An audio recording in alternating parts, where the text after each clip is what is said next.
17절에서 22절까지 말씀입니다.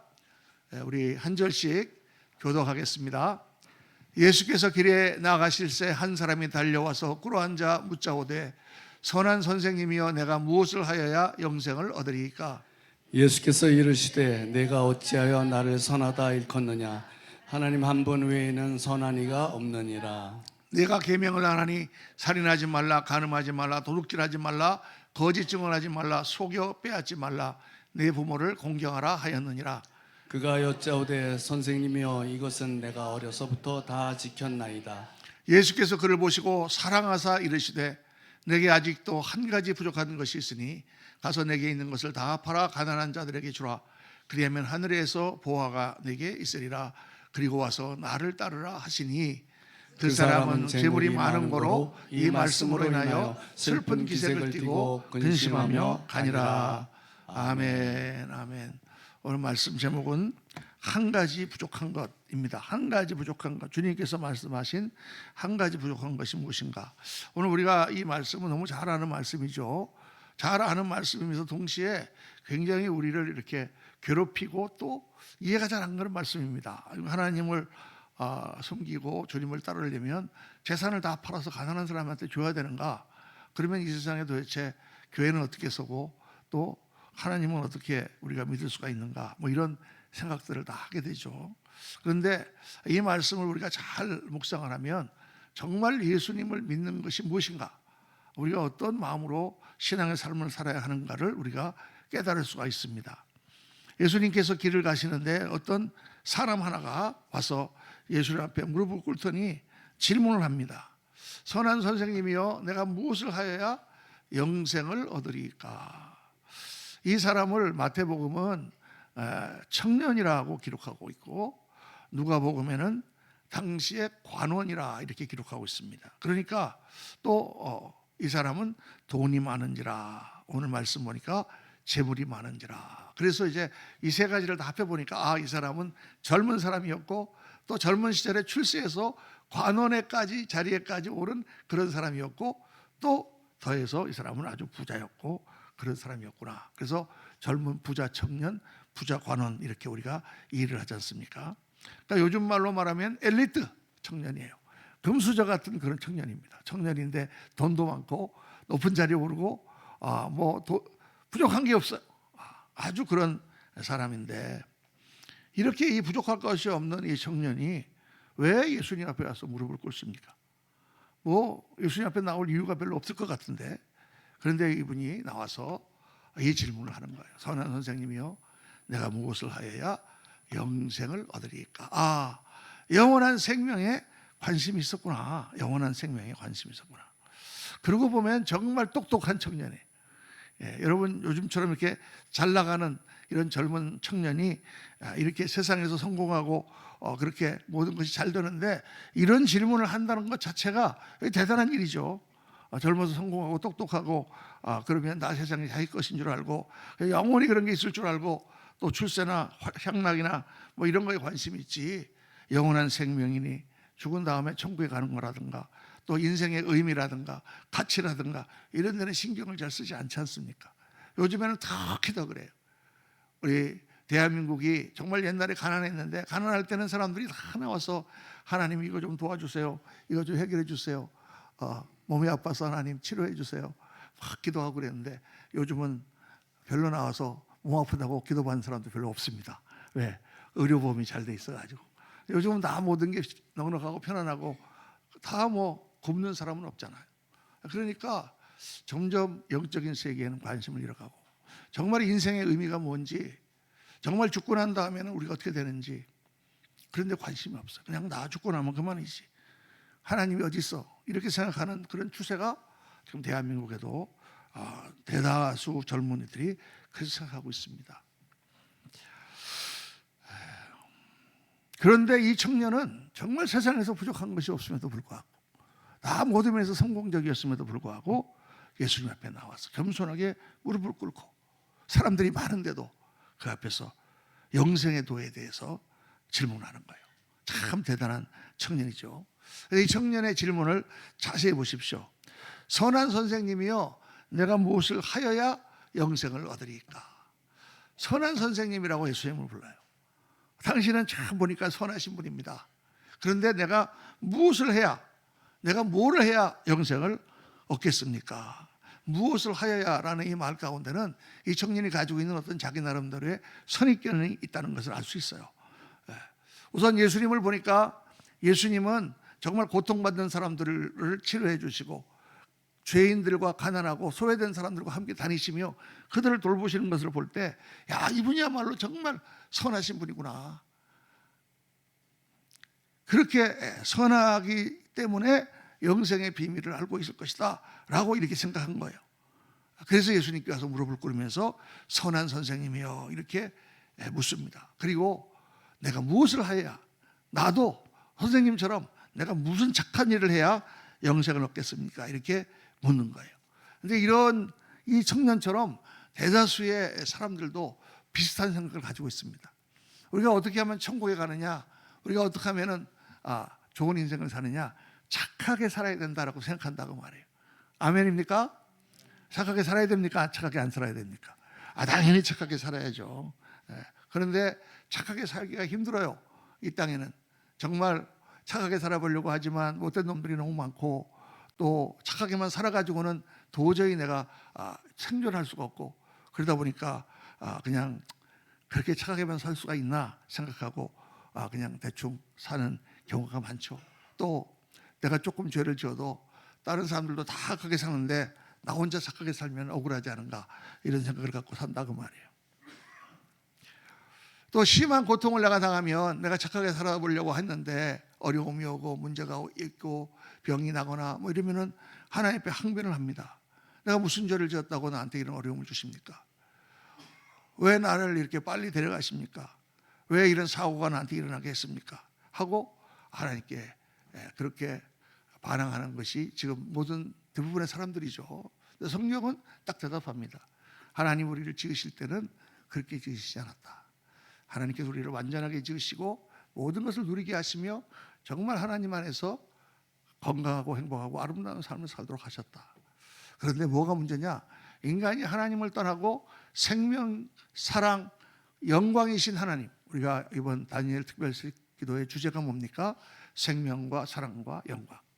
우리가 정말 필요한 이 생명과 사랑과 영광이라는 것을 그 근원이신 하나님을 떠났기 때문에 이 세상은 어떻게 됐다? 가시와 원건키를 내는 세상이 되었다.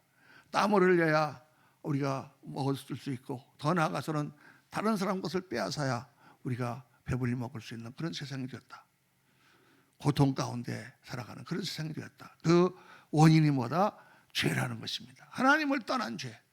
하나님 참 사랑이요 참 생명이요 참 영광이신 하나님을 떠났기 때문에 죄가 들어왔고, 그 죄로 인하여 이 땅이 이렇게 되었다라고 말씀합니다. 이 세상은 부조리와 불합리와 또 억울한 일과 불공평한 일로 가득 차 있어요. 죄라는 건 근본적으로 하나님을 거부하는 것이고, 그런 하나님을 거부하는 것은 이 온 우주의 왕이신 하나님 앞에 용납될 수가 없는 것입니다.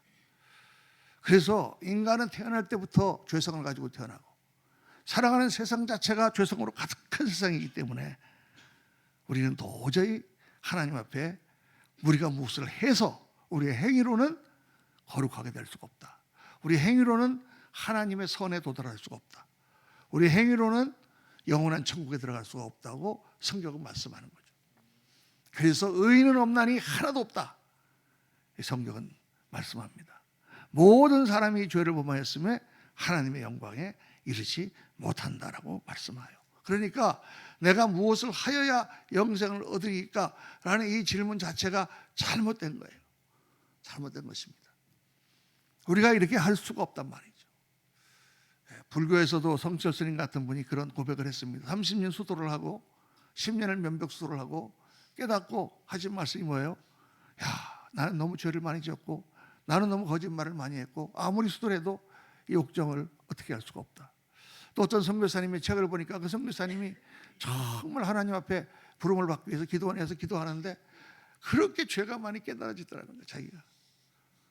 그래서 그냥 하나님 앞에 엉엉 울면서 나는 죄인입니다 이렇게 기도를 했더니 옆에 앉아있던 어떤 권사님 같은 분이 수군수군대면서 저 사람은 뭔 죄를 저렇게 많이 짓기를 저렇게 통곡하며 기도하나. 그러니까 옆에 있던 분이 아니야, 저분은 분명히 선교사님이나 목사님일 거야. 저런 사람일수록 더 많이 회개하는 거야. 이렇게 옆에서 얘기를 하더라는 것을 들었다 그래요. 그렇습니다, 여러분. 우리가 수도를 하고 기도를 하고 하나님 앞에 가면 갈수록 우리 죄가 더 드러나요. 이 하얀 바탕에 누가 가서 매직으로 점 하나 찍어보세요. 그냥 저게 너무 보기 싫잖아요. 근데 온갖 지저분한 데 가가지고 거기다 휴지 조금 버려보세요. 아무 티도 안 납니다. 그러니까 우리가 기도해도 왜 그렇게 회개가 잘 안 되느냐? 너무 죄가 많기 때문에 웬만한 죄 지어가지고는 티도 안 나. 죄를 지었는지 안 지었는지도 몰라. 우리가 그래놓고 그냥 그렇게 사는 거죠.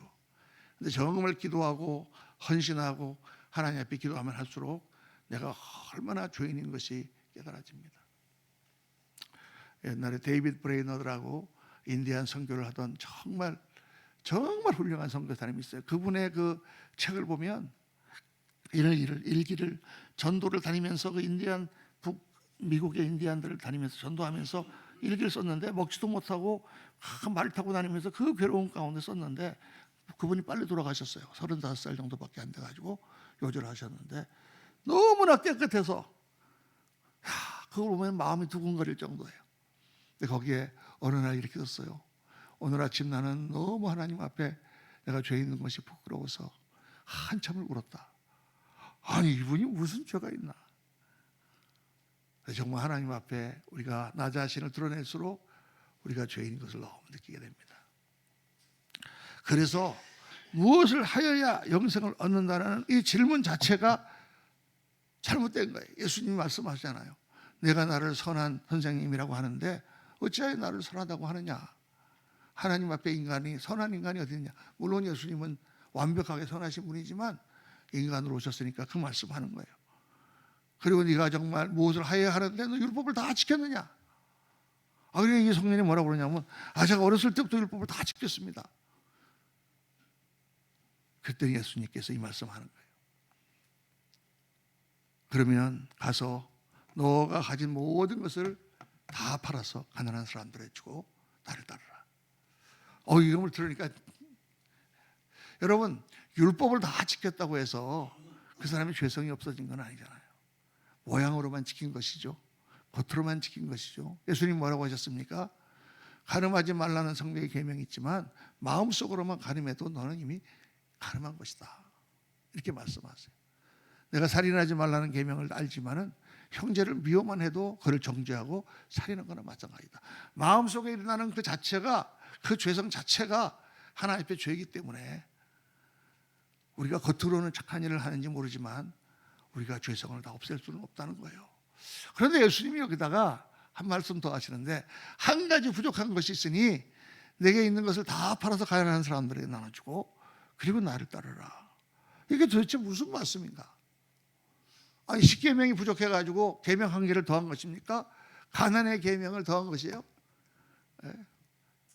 가난의 계명 누가 지킬 수 있습니까? 여기에 자기 재산 다 팔아서 가난한 사람들에게 주고 예수님 따르는 사람이 어디 있습니까? 예수님은 지금 계명을 더하신 것이 아니에요. 여러분 이 말씀 우리가 잘 묵상해야 됩니다. 이 말씀의 키 컨셉은 뭐냐면 우리가 무엇을 하거나 내가 스스로 선행을 해서 천국에 가는 것이 아니라 영원한 생명은 예수 그리스도 그분 자신이 바로 생명이라는 거예요. 이게 우리가 예수님을 믿을 때 제일 중요하게 깨달아야 되는 진리 가운데 첫 번째입니다.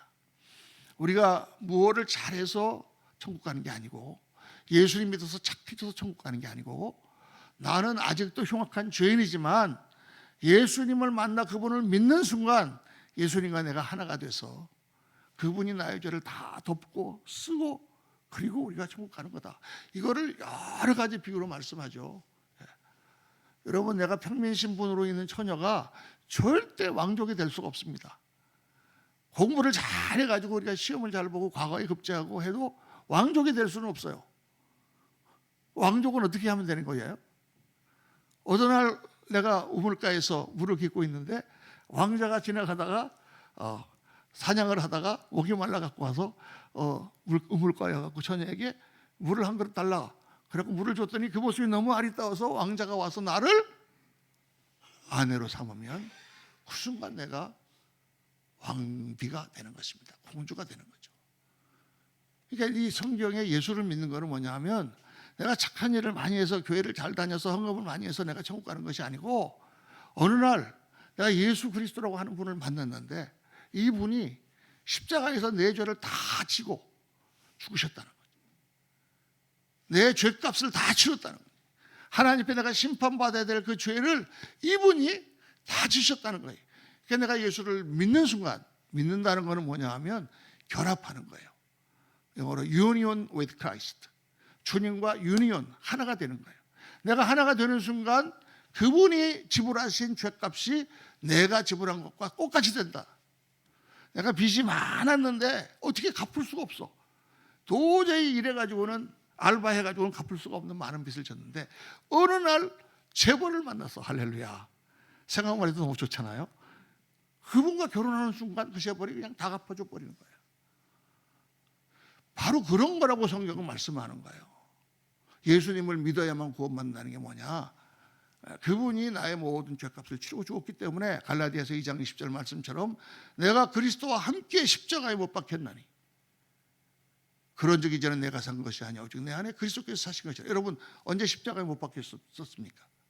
우리가 박힌 적이 없죠. 2000년 전에 예수 그리스도께서 십자가에 못 박히셨는데 내가 지금 그 예수 그리스도를 믿으면 영으로 내가 믿으면 그분과 내가 결합해서 내가 그 십자가에 달려서 죄에 대한 심판을 받은 것으로 친다 그 말이에요.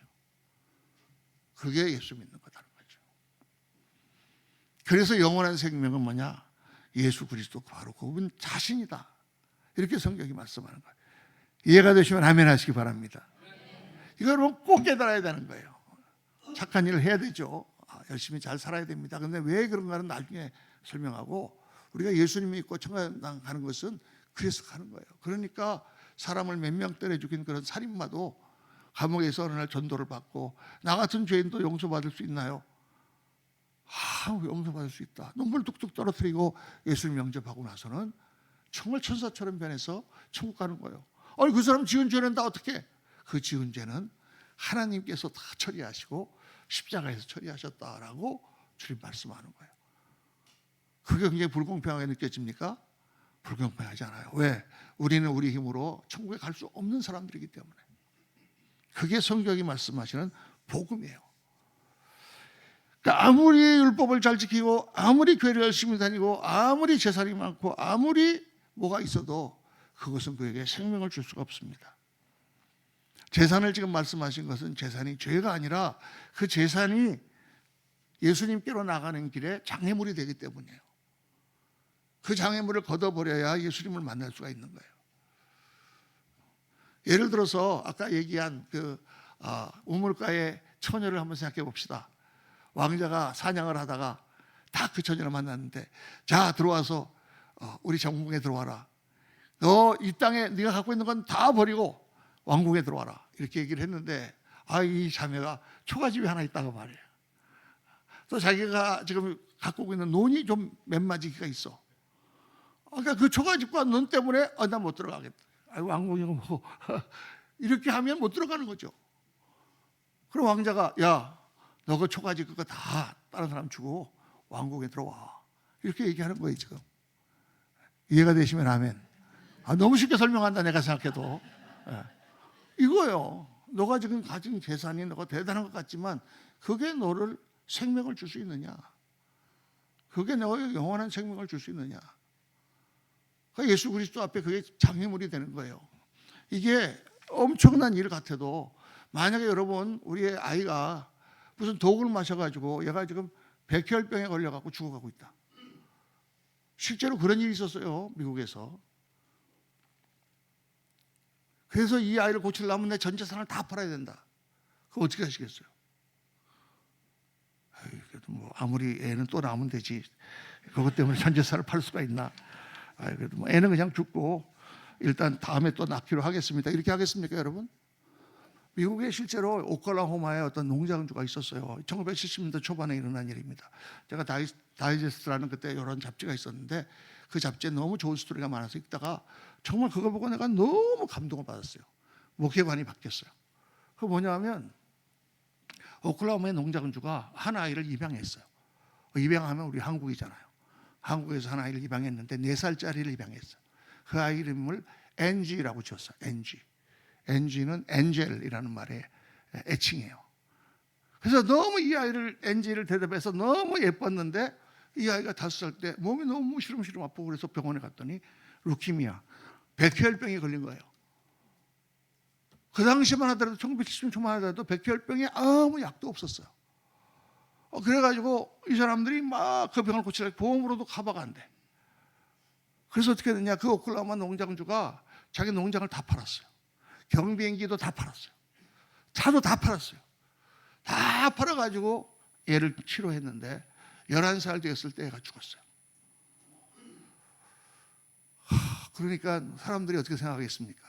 아니 그 애를 갖다 입양에다가 그 고아를 들여다가 그거 고친다고 자기 전 재산을 다 날리고 농장도 날리고 비행기도 다 날렸으니 얼마나 속상하겠나. 그래서 기자들이 와서 인터뷰를 하면서 물어봤어요. 아무개 씨, 그 입양한 아이 때문에 당신이 완전히 알거지가 됐는데 괜찮습니까? 그러니까 그 사람이 뭐라고 대답했냐면 무슨 말씀하십니까? 에인지는 정말 하나님께서 저에게 보내주셨던 천사였습니다. 그 아이와 7년을 같이 있었지만 그 7년 동안은 자기들이 살 때 가장 행복한 시간이었고 그 엔지야말로 정말 우리들에게 삶의 의미와 참 행복이 무엇인지를 가르쳐줬던 천사였습니다. 재산 이거 무슨 소용이 있습니까? 또 벌면 되는 거고. 엔지를 먼저 데려가셨지만 우리는 영원히 엔지를 잊지 못할 겁니다. 이렇게 대답하는 거예요. 와, 제가 그거 보고 그때 충격을 받았습니다. 여러분, 이 하나님의 사랑의 차원이나 영의 차원은 완전히 우리가 생각이 다른 거예요. 우리는 그저 돈이라든가 이런 거 가지고 그냥 모든 것의 가치를 판별하지만 그 아이가 주었던 참 인생의 의미와 사랑은 정말 무엇과도 바꿀 수 없는 소중한 것이었다. 이렇게 고백하는 거예요. 그래 우리 자녀가 죽을 때 전 재산 바꾸죠. 왜 못 바꿉니까? 내 생명이 달려 있습니다. 독을 마셨는데 이 독을 해결할 수가 없습니다. 해독제가 있는데 그 해독제를 살려면 우리 아파트를 팔아야 됩니다. 파셔야죠. 그냥 돌아가시고 아파트 그냥 갖고 계실 거예요. 그러니까 주님께서 이렇게 말씀하신 것이 그런 뜻이 아니다.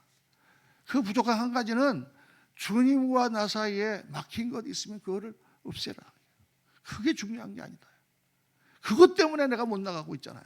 어떤 분은 자기 자존심 때문에 못 나가고, 어떤 분은 무슨 재산 때문에, 어떤 분은 뭐 때문에, 어떤 분은 뭐 골프 때문에, 어떤 분은 뭐 술 때문에 못 나가고 있는 거죠. 왜 그걸 못 버리냐 그 말입니다. 자, 오늘 말씀을 묵상하면서 주님께서는 우리에게 3가지를 가르쳐 주세요. 아주 중요한 예수님을 믿는 분들은 꼭 깨달아야 되는 3가지를 가르쳐. 첫째는 뭐냐? 예수 믿는다는 게 뭐냐?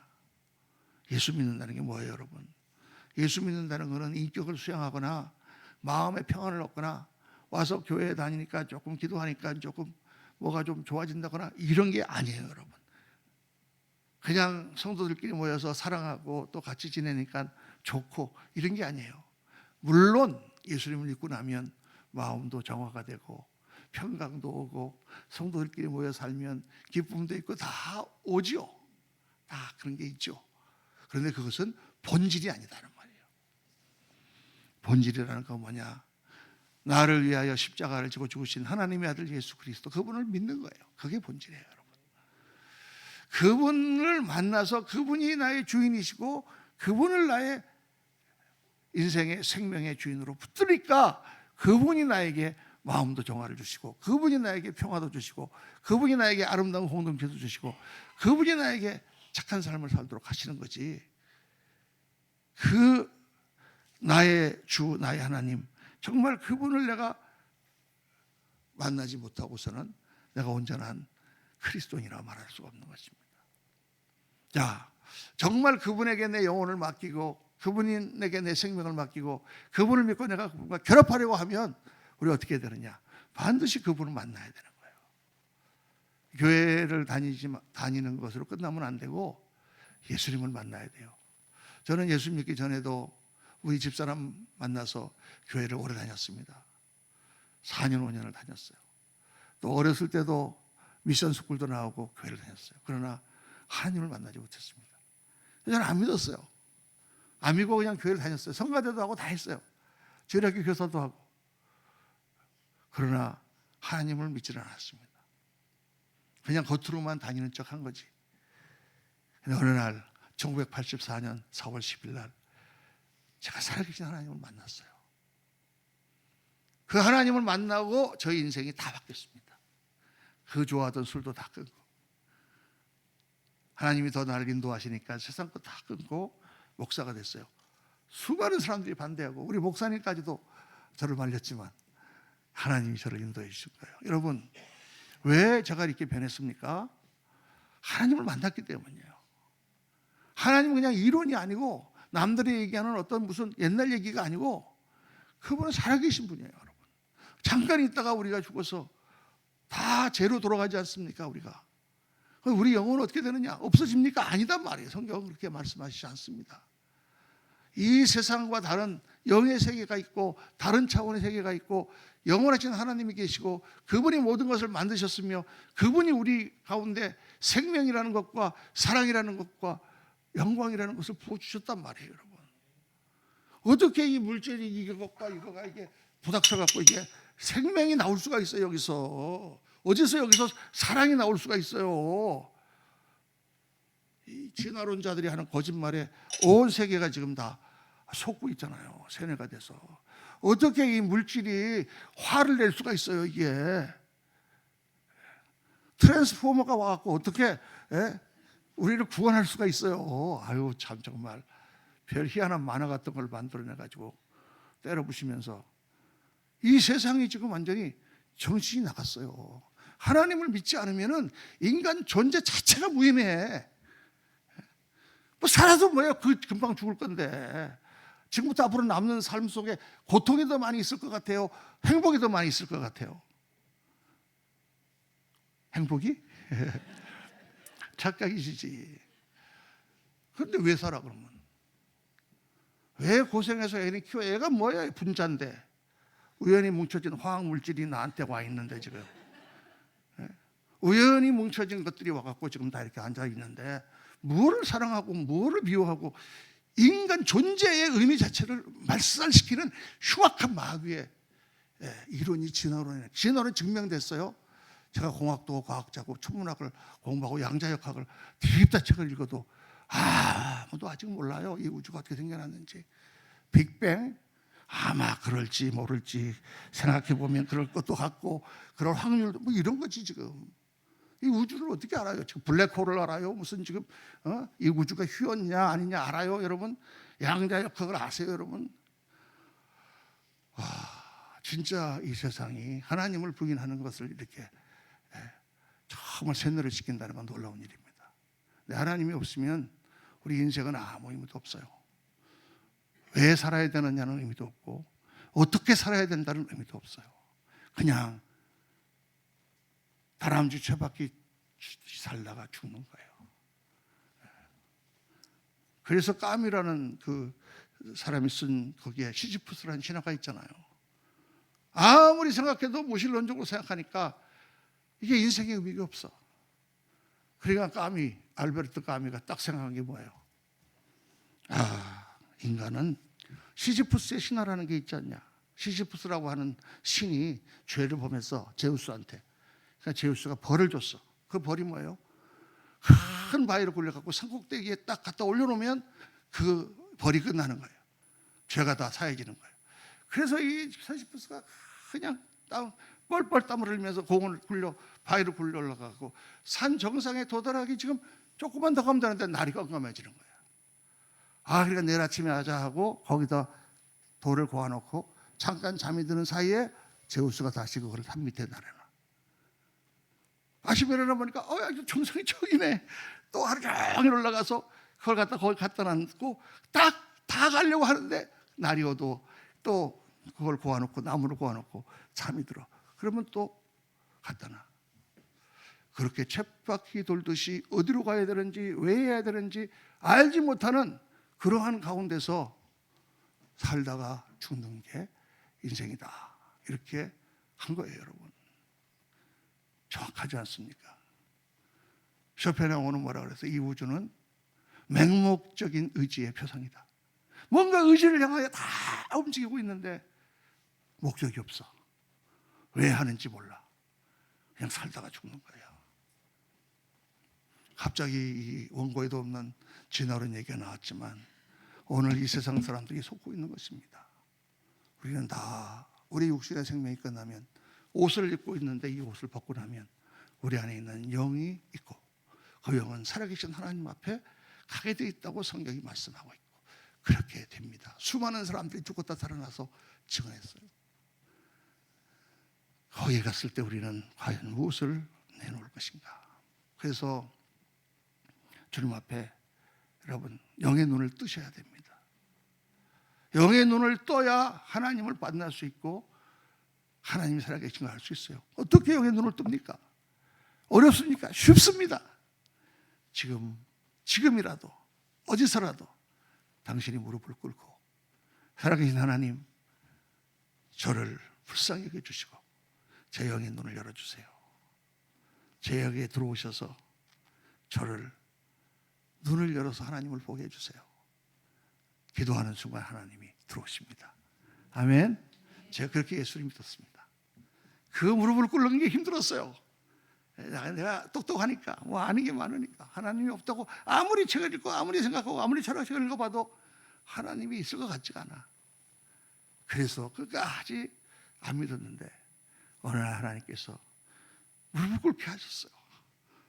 그래서 그날 처음 1984년 4월 10일 날 처음 난생 처음 무릎을 꿇고 하나님이 계시다면 저를 좀 만나주세요. 기도하는 순간 기적이 일어났습니다. 역사가 일어났어요.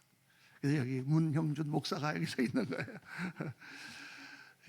여러분 하나님이 계십니다. 그 하나님을 만나야 돼요.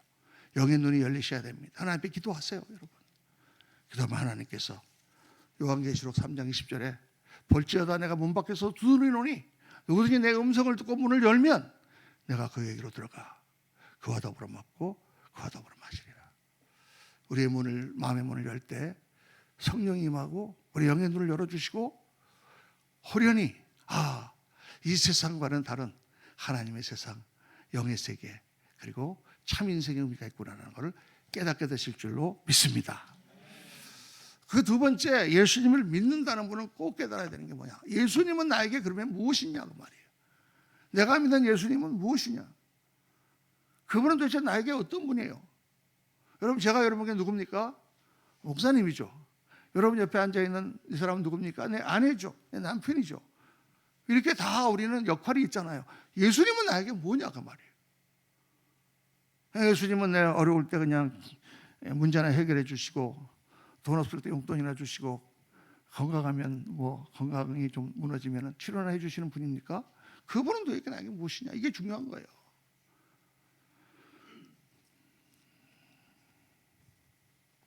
많은 분들이 예수님을 나의 주인으로 모시고 여호와는 나의 목자시니 주님은 나의 목자십니다라고 고백하지만 자기가 목자가 돼서 살아가요.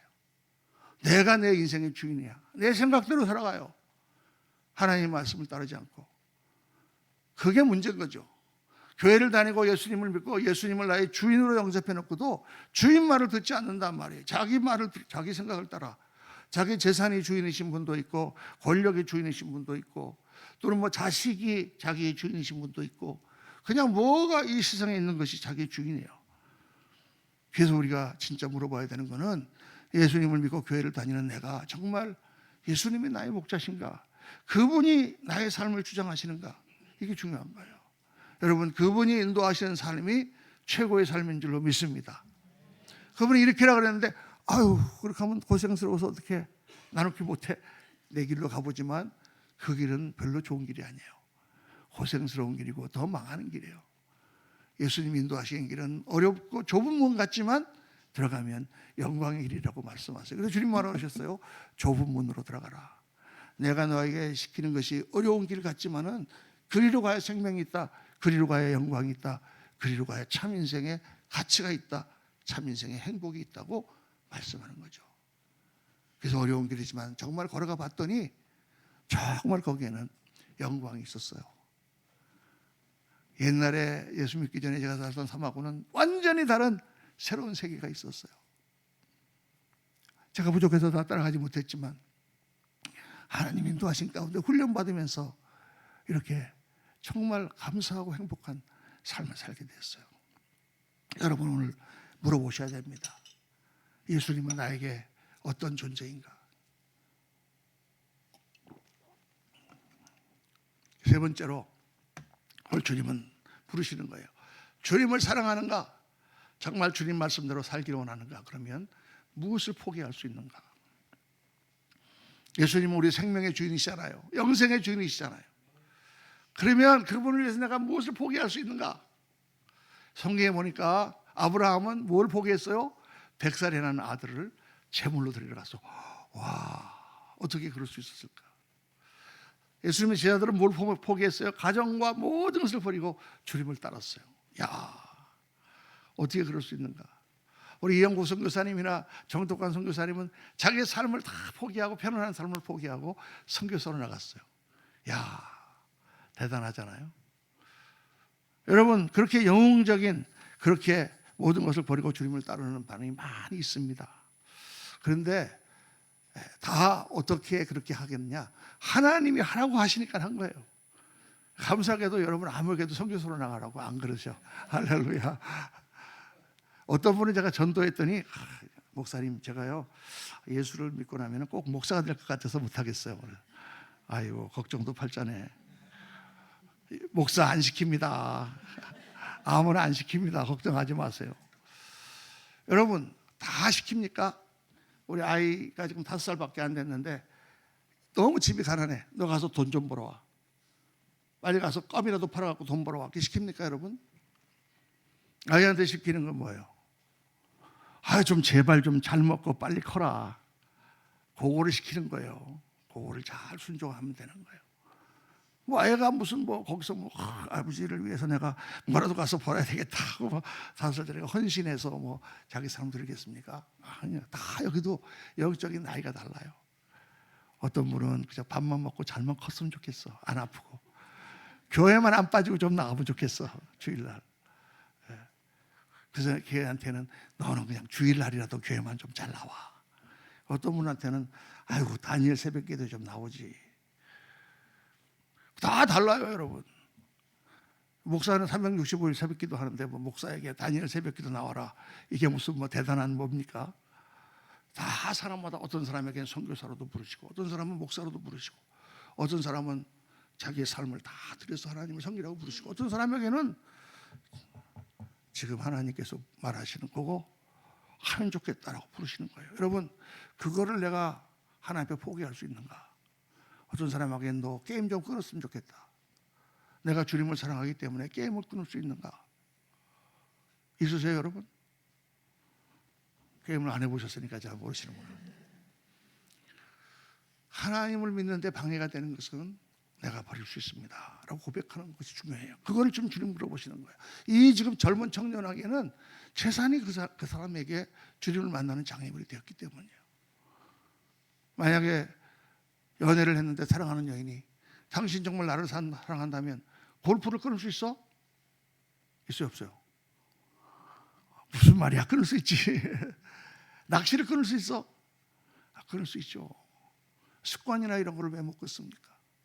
그러니까 이거는 뭐에서 생기는 문제냐?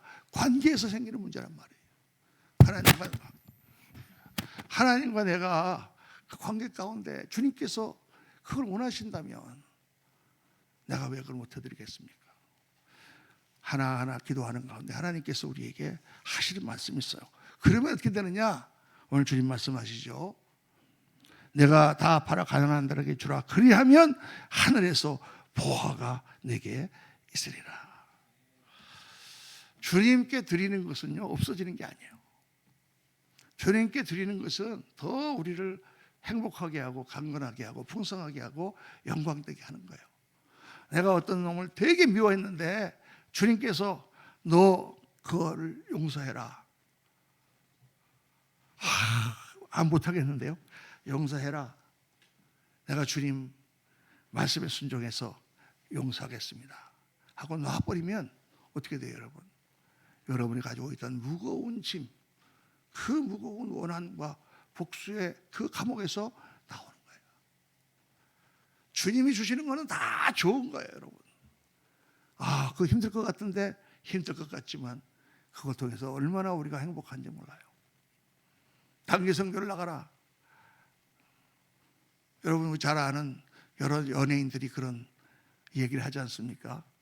여행을 다 돌아다녀 봤는데, 유럽이고 남미고 다 돌아다녀 봤는데 어느 날 자기 동료들이 어디를 간다고 그래. 어디를 가니 너는? 휴가 때. 그랬더니 아프리카를 간다 그래. 아프리카 뭐 볼 게 있니? 가면 얼마나 좋은지 몰라. 야, 그 나도 갈 수 있냐? 나도 아프리카 한번 가보고 싶은데. 그럼 괜찮죠, 언니 따라와.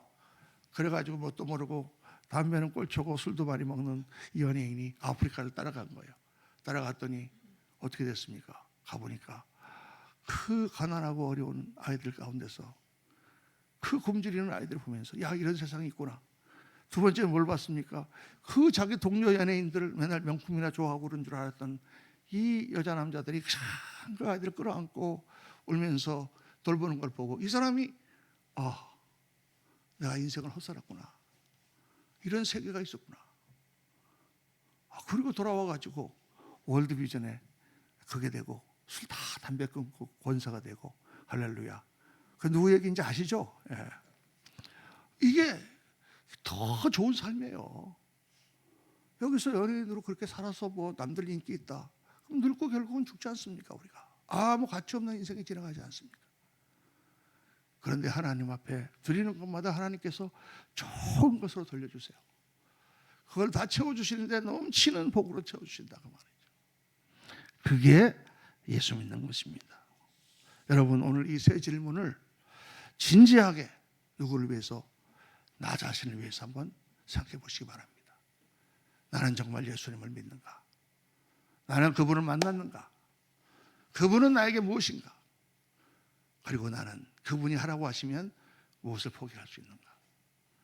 이 질문에 응답하고 여러분이 나가시면 하나님께서 여러분의 삶을 놀랍게 변화시켜 주시고 생각하지도 못한 축복을 주시고 여러분의 기도를 응답하시며 여러분의 인생을 인도해 주실 것입니다.